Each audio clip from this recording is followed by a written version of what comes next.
Good morning, Dr. Joël Bohemier, resident of Collier County. Thank you for hearing us this morning. I appreciate it. I was also here in 2016, 8 years ago, when the board decided to continue with fluoridation of the water in Collier County. And ultimately, the decision of the board, as said at that time, was basically because the dentists came out just like they're doing today. They showed degenerated teeth, and they said it was safe and effective, like they're doing this morning. And they also said that the EPA and the CDC says it's safe and effective as well. So I'd like to address those two issues because since 2016, a lot has changed. And we can't continue to follow the same dogma that have followed for the last 70 years.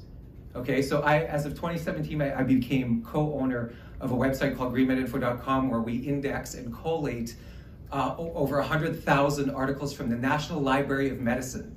These are research studies only that we have on our website.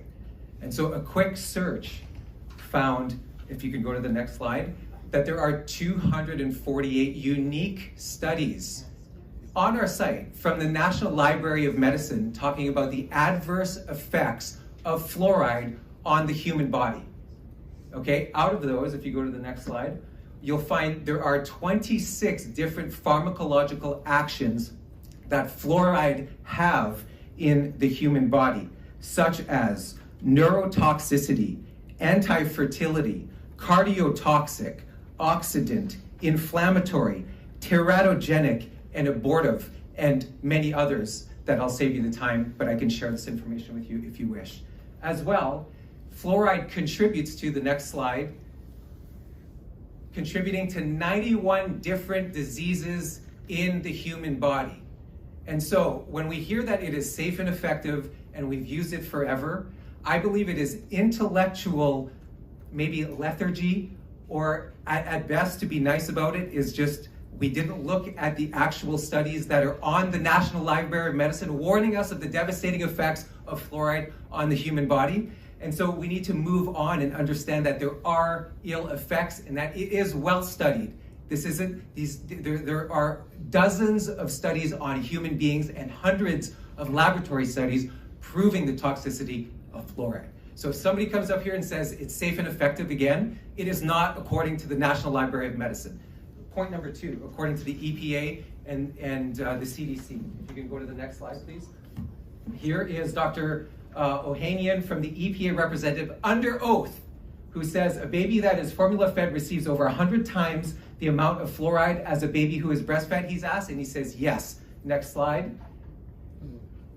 Dr. Joyce Suji, and again, that was 2018, this is deposition in 2019 of another EPA expert who says, do you think the recommendation to avoid the use of fluoridated water in infant baby formula is a reasonable and sound recommendation? What does she say? She says, it certainly appears to be reasonable given that the dose to infants is potentially greater than the reference dose for dental fluorosis and provides no benefit at that stage. Next slide. Another expert from the CDC, Casey Hannon, says, the CDC agrees with NRC that it is apparent that fluoride has the ability to interfere with the function of the brain and the body by direct and indirect means. He's asked that question. What is his answer? Yes.